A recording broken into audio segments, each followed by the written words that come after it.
Assalamualaikum warahmatullahi wabarakatuh. Shalom, Om Swastiastu, Namo Buddhaya.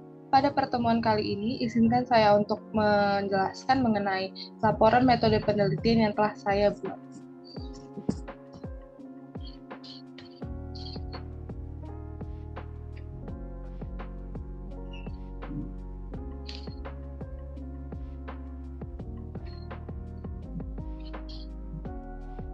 Oke, jadi laporan penelitian ini berjudul Analisis Pengendalian Kualitas Produk pada Pabrik PT Liebra Permana dengan menggunakan metode Six Sigma dengan dosen pengampu Pak Halim Mahfud.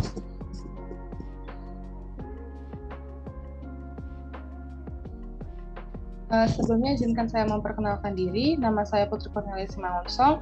Saya mahasiswa semester 4 jurusan Teknik Industri di Fakultas Teknik di UPN Veteran Jakarta dengan NIM 211031235.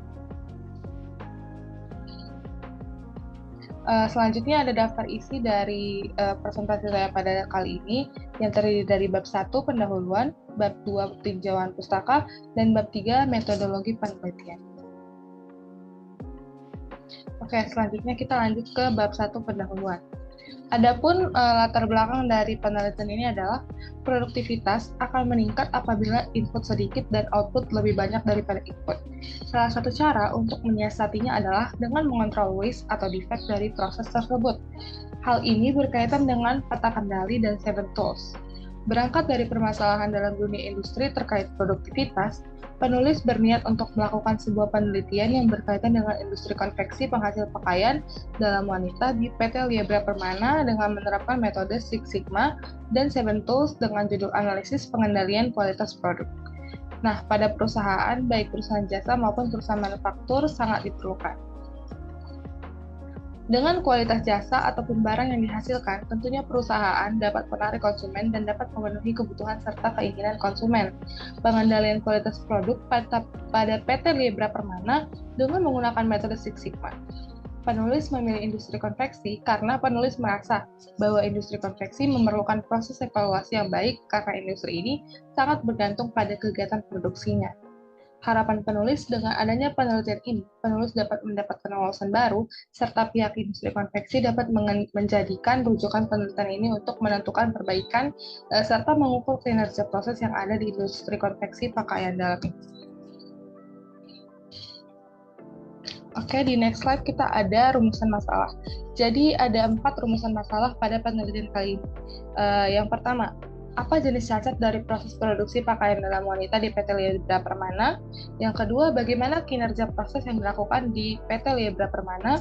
Dan yang ketiga, apa faktor yang dapat menyebabkan defek terjadi dalam proses yang telah dilakukan di PT Liebra Permana? Dan yang terakhir, bagaimana perbaikan yang sesuai untuk mengatasi defek yang terjadi dalam proses yang telah dilakukan di PT Liebra Permana? Nah, selanjutnya, tujuan dari penelitian ini yaitu yang pertama, mengetahui jenis cacat dari proses produksi pakaian dalam wanita di PT Liebra Permana. Yang kedua, mengetahui kinerja proses yang dilakukan di PT Liebra Permana. Yang ketiga, mengetahui faktor yang dapat menyebabkan defek terjadi dalam proses yang telah dilakukan di PT Liebra Permana. Dan yang keempat, mengetahui perbaikan yang sesuai untuk mengatasi defek yang telah terjadi dalam proses yang telah dilakukan dalam PT Liebra Permana. Ruang lingkup dari pelaksanaan penelitian tugas ini meliputi penentuan batasan dan asumsi. Nah, ruang lingkup dalam penelitian ini adalah sebagai berikut. Yang pertama ada batasan. Penelitian ini difokuskan pada permasalahan kualitas produksi pada bagian produksi pakaian dalam wanita di PT Liebra Permana. Yang kedua, data sekunder yang dipakai adalah data jumlah produk cacat PT Liebra Permana selama 6 bulan dimulai pada Mei tahun 2022. Yang ketiga, penelitian hanya dilakukan hingga fase improvement dan tidak dilakukan implementasi atau fase kontrol. Yang ketiga, asumsi. Asumsi yang digunakan untuk penelitian ini adalah sebagai berikut. Yang pertama, proses produksi berjalan dalam kondisi standar dan tidak mengalami perubahan signifikan selama dilakukan penelitian. Yang kedua, tidak ada kebijakan perusahaan yang berubah secara signifikan selama dilakukannya penelitian ini. Yang ketiga, kondisi lingkungan fisik tidak berbeda antara saat dilakukan penelitian maupun pada saat kondisi biasa. Selanjutnya ada metode penelitian. Penelitian ini menggunakan metode Six Sigma dalam pengerjaannya. Digunakan untuk melakukan perbaikan dan peningkatan proses serta pengendalian kualitas secara terus-menerus. Oke, selanjutnya kita akan masuk ke bab 2, yaitu tinjauan pustaka. Yang pertama, kita akan membahas tentang peta kendali. Apa sih peta kendali itu?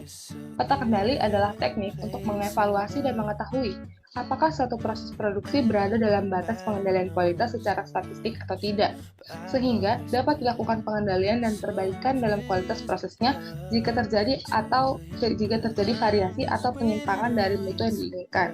Nah, peta kendali adalah suatu grafik yang digunakan untuk mengevaluasi suatu proses produksi dari waktu ke waktu menurut Abdullah pada tahun 2015. Selanjutnya kita ada peta kendali atribut.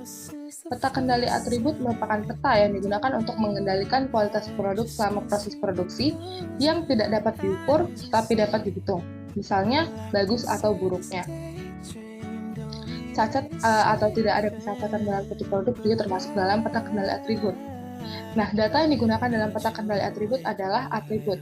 Data atribut adalah data kuantitatif yang diperoleh dalam satuan spesifikasi atribut yang ditentukan tidak terpenuhi. Atribut jika unit produk diklasifikasikan sebagai cacat atau tidak cacat.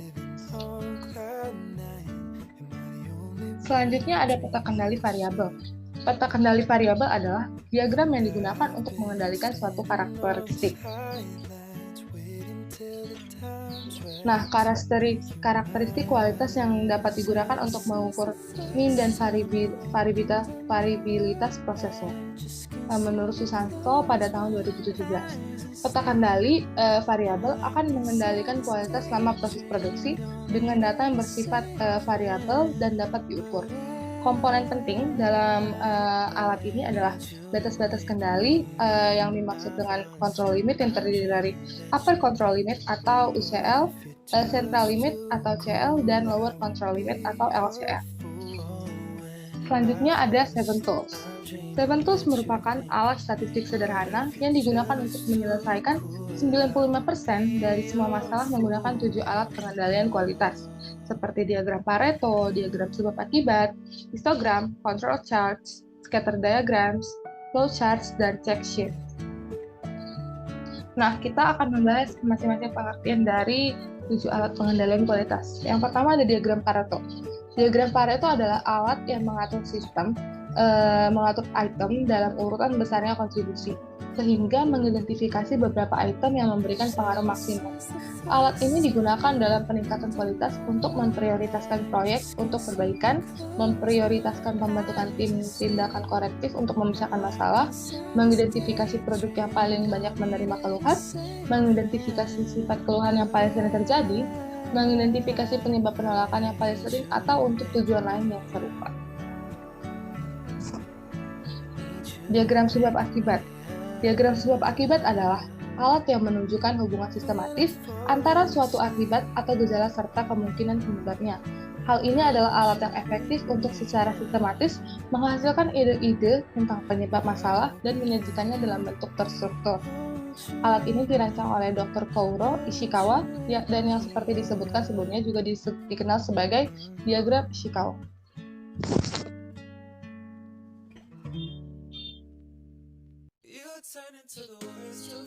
Selanjutnya ada histogram.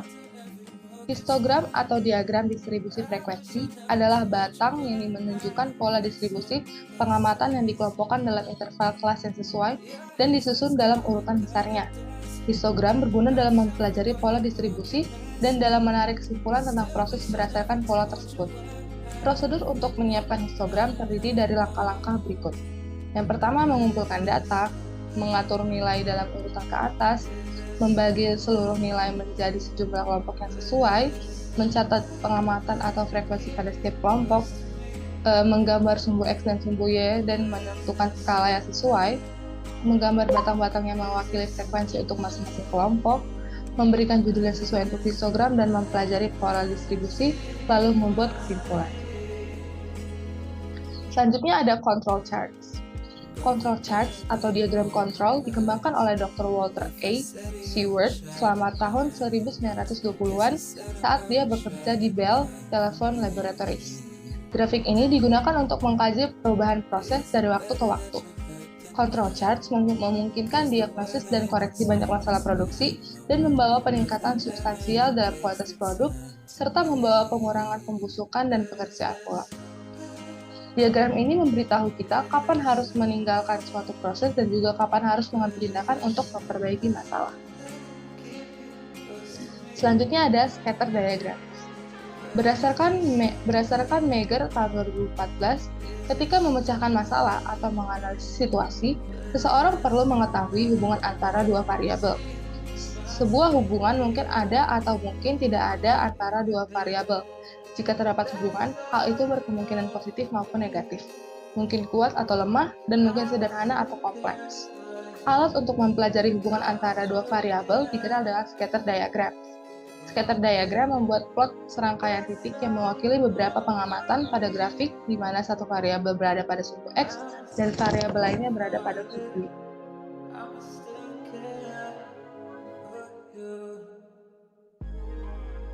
Selanjutnya ada flowcharts atau diagram alur proses.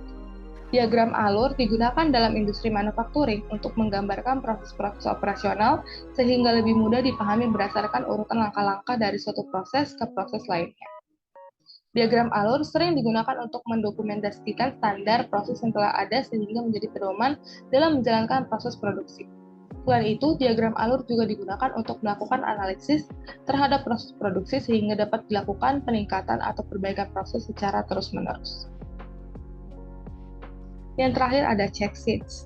Lembar isian atau check sheets merupakan alat bantu untuk memudahkan dan menyederhanakan pencatatan yang ada. Check sheet dapat didefinisikan sebagai lembar pengamatan sederhana untuk memungkinkan penggunaannya mencatat data khusus dan dapat diobservasi mengenai satu atau beberapa variabel.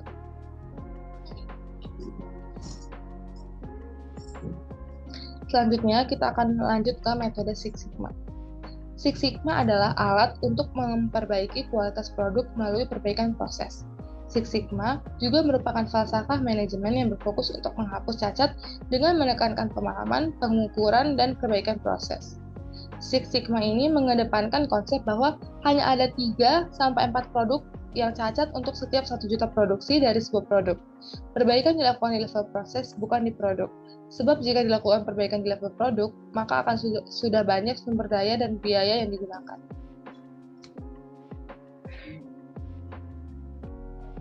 Selanjutnya kita akan lanjut ke biodata perusahaan.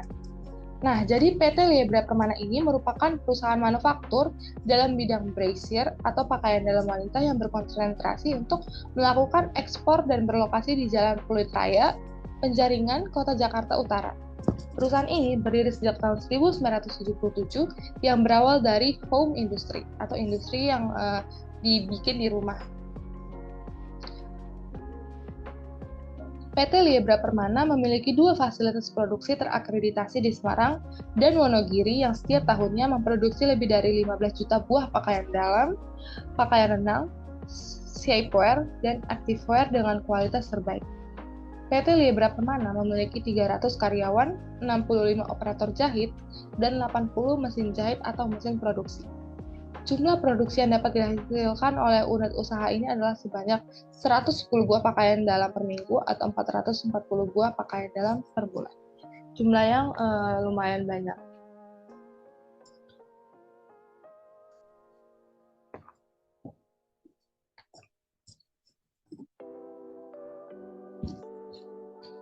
Selanjutnya kita akan beralih ke jenis-jenis cacat.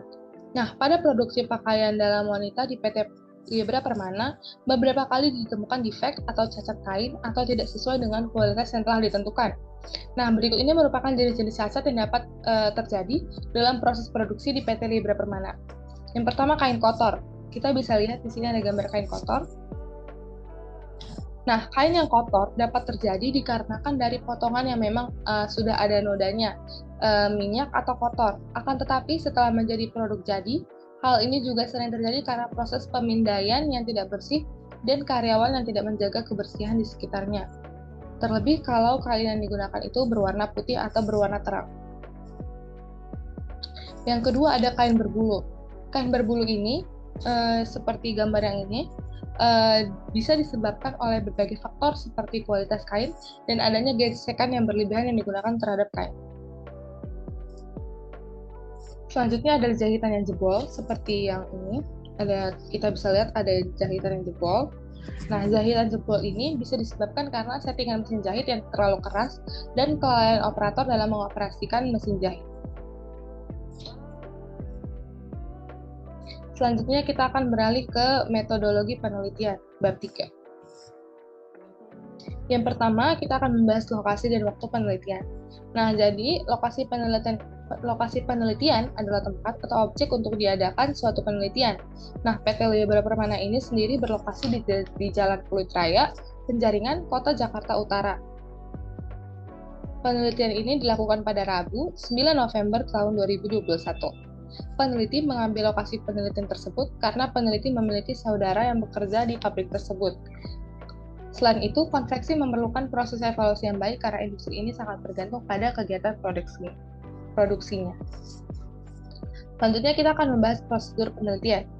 Prosedur penelitian merupakan langkah-langkah yang digunakan dalam mengumpulkan data dan menjawab pertanyaan-pertanyaan dalam penelitian tersebut. Di dalam prosedur penelitian, membahas tentang metode dan teknik dalam mengambil data dan sampel penelitian berupa foto dan pengolahan data. Selanjutnya ada tahapan penelitian. Tahapan penelitian merupakan cakupan langkah pelaksanaan penelitian sejak awal hingga akhir penelitian. Nah, untuk melakukan penelitian ini, terdapat beberapa langkah yang saya lakukan. Mulai dari survei pendahuluan dan studi literatur, hingga penarikan kesimpulan dan saran. Data yang penulis gunakan dalam penelitian ini adalah data atribut. Selanjutnya ada metode pengambilan data. Nah, data yang diambil dan digunakan dalam penelitian ini merupakan data primer dan berupa laporan data 6 bulan terakhir dari PT Liebra Permana. Data yang didapatkan dalam penelitian ini merupakan data atribut yang berupa data cacat dari produk yang dihasilkan.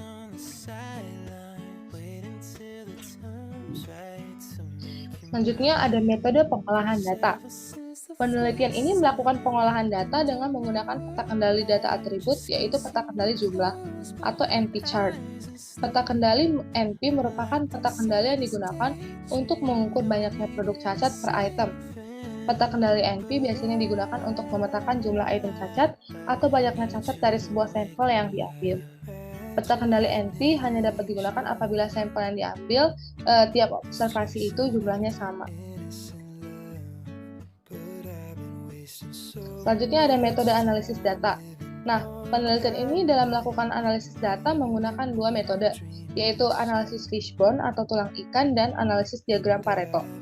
Nah, untuk penelitian analisis fishbone ini sendiri pengertiannya adalah salah satu teknik yang efektif dalam menganalisis data yang ada untuk mengidentifikasi permasalahan dengan menganalisis penyebab-penyebab masalah yang terjadi.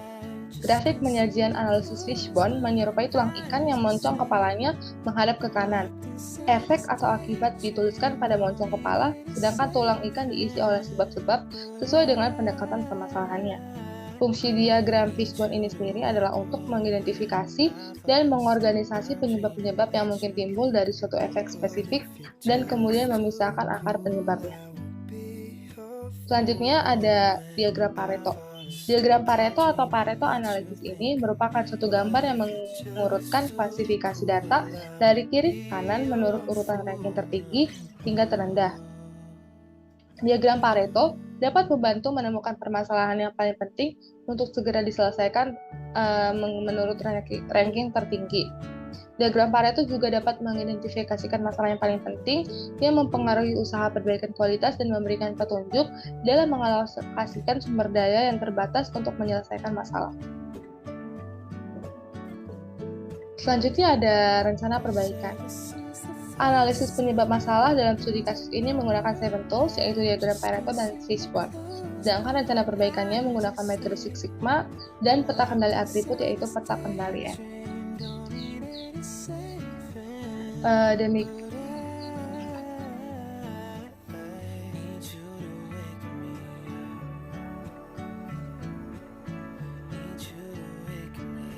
Demikian presentasi dari saya, Putri Cornelia Simangunsong. Terima kasih atas perhatiannya.